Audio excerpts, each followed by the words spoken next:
I'm Gabby Reed, DC News correspondent for Highland News Miami, and today I have a very special guest. We have Florida Democratic Party Chair Nikki here with us today to chat about a very important deadline. The Trump administration is ending temporary protected status, otherwise known as TPS for Haitians. Chair Freed, can you tell us what you're hearing from community members? This is going to be a heartbreaking experience for not just those that are going to be directly impacted from the Haitian community, but the community around it. I'm hearing fear.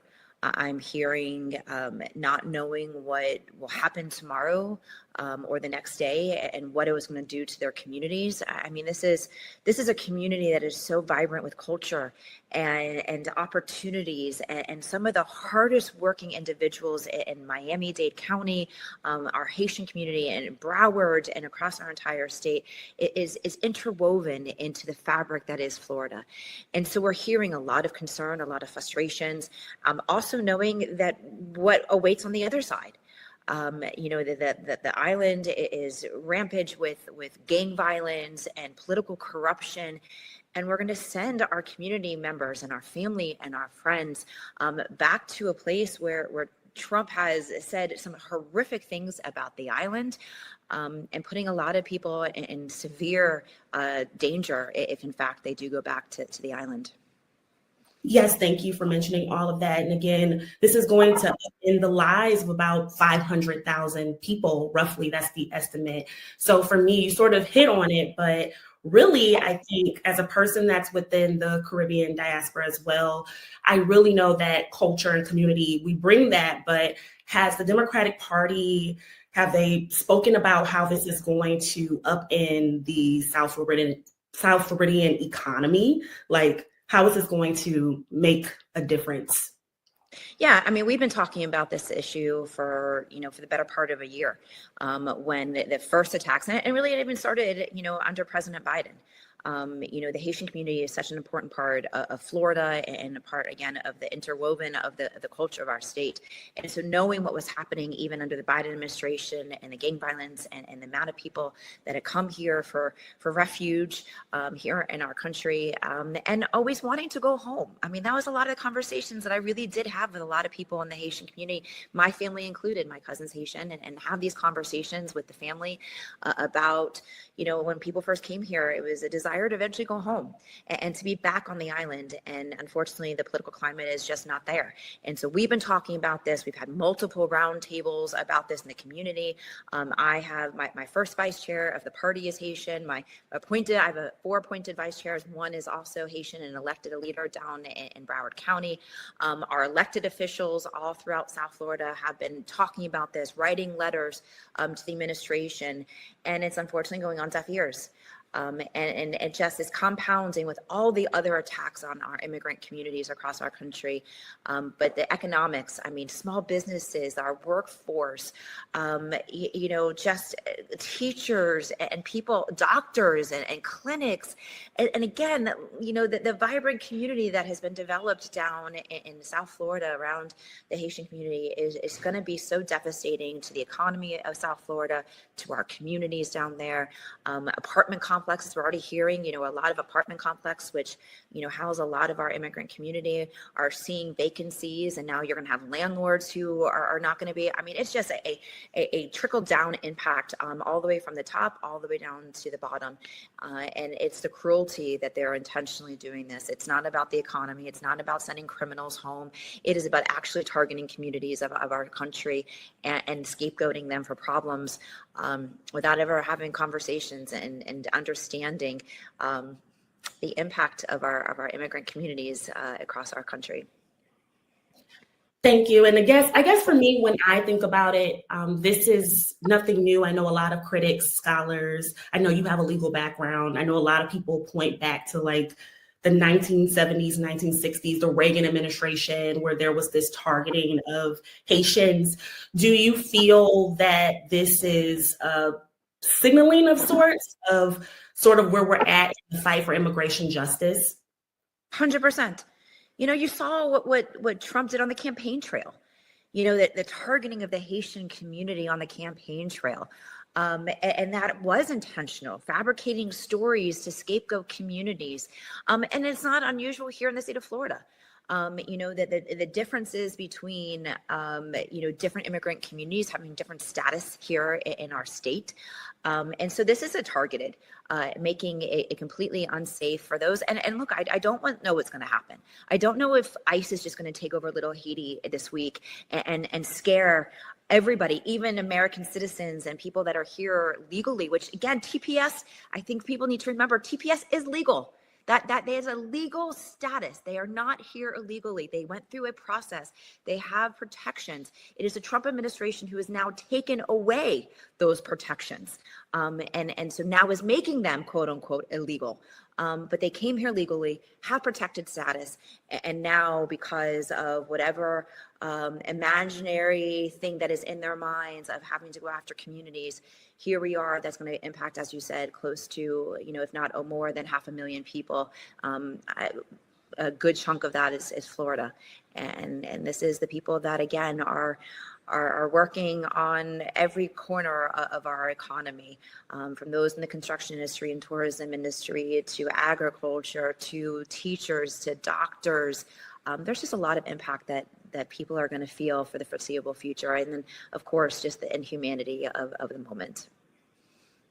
Yes. And for me, I know you have a legal background. Again, do you feel that there's going to be any legal pushback? I mean, I know there's been a lot of federal lawsuits popping up to block this termination, but do you think that this can be overturned or stopped? I've been asked a lot that question over the last, year plus, and even here in Florida the last 7 years.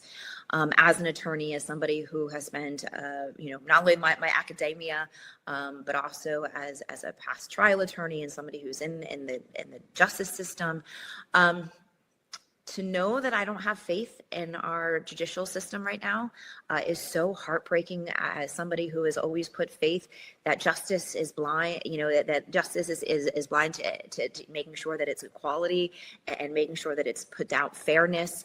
And to know that our judicial system is not treating people equally, that those with the most amount of money and resources and who has power in the other branches is making a determination on the judicial side.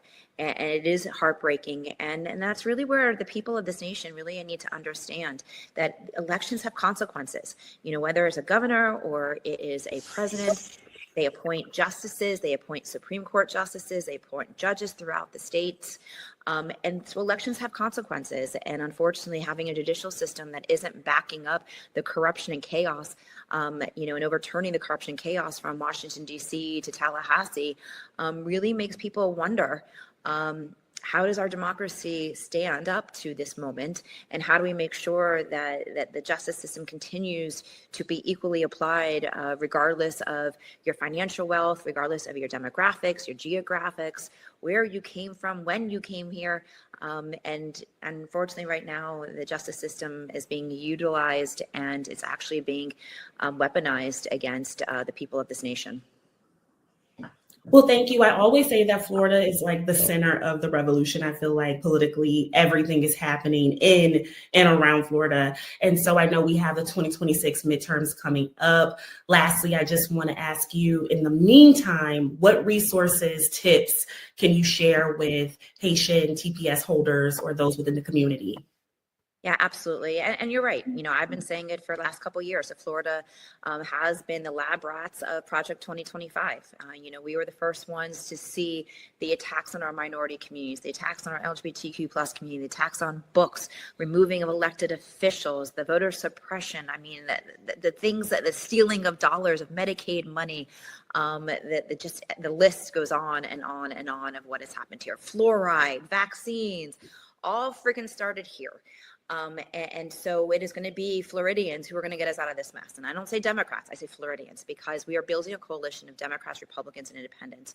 We saw last year overperformance across the entire country of the 12 points that Democrats were able to see on election results. Florida was 5 points higher than that. So we are seeing a 17-point switch to the left.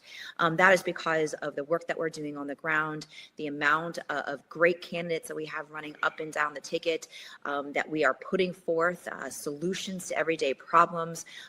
Florida has become the most unaffordable state in the nation. People can't afford their rent. They can't afford their mortgages. They can't afford after school care. They can't afford their health care. The list goes on and on and on.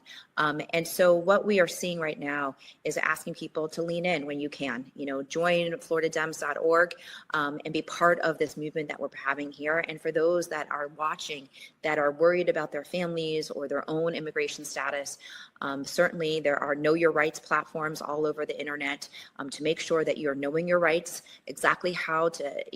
ICE still needs a warrant to enter your house. They make that very clear, that they still, in order to get access to your house, they must present a judicial warrant. They also have to make sure that there's probable cause. And so all of these things that ICE we've seen across the entire country, who are actually gunning down Americans, they are doing it unconstitutionally, illegally. And so we have to make sure that our communities are protected. To know your rights, make sure that you are going to community centers that are offering, whether it's pro bono services of attorneys who are doing immigration law.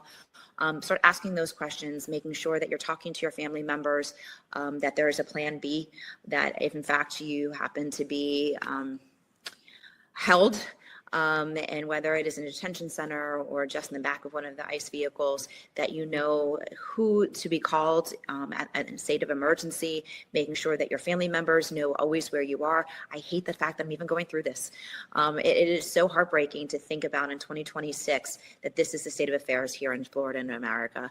But we are going to be fighting back, and the American people are waking up to what is happening in our nation when it comes to our immigrant communities. And this is un-American in every sense of the word. And to know that for the people that are impacted by the TPS removal, that we are going to be here. We're going to continue showing up. We're going to continue fighting for our communities. This is a dicey, scary time in American history. And for those who decide to be silent in this moment, history will not be friendly to you. This is a moment that people need to be standing up for your neighbors. I always go back to the quotes of, first they came for, and at the end of the day, there was no one left. Because you didn't stand up for everybody else. These are the moments in American history that we need your voices. We need you to stand up. We need you to fight back.